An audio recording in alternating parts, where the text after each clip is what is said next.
Thurbur Park is hosting its first Artist in Residency. The Neighborhood Embedded Artist Residency is a joint project between the Madison Arts Commission and the Bubbler at Madison Public Library. Gabriella Becerra shares what the artist will be creating in this new space.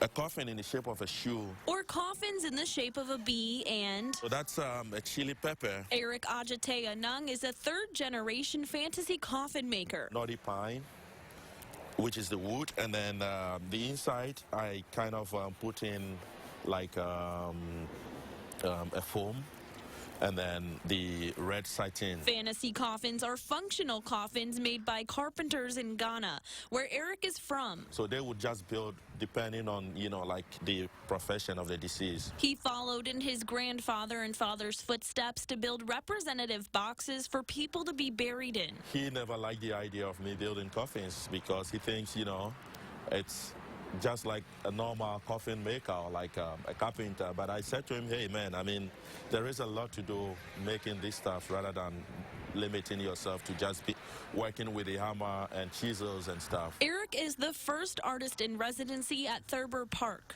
The intention is that every year the artist in this residency is creating a piece of public art for the city.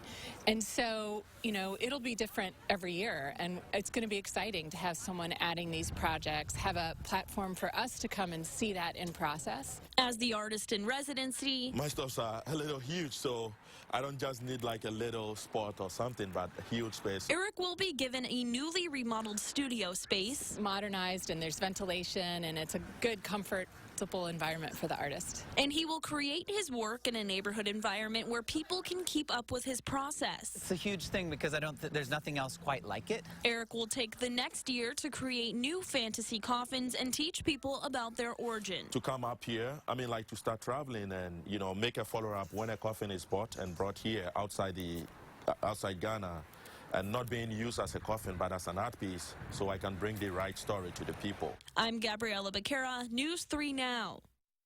The Thurber Park Artist in Residency program will feature a different artist each year. The artist is chosen by an application process.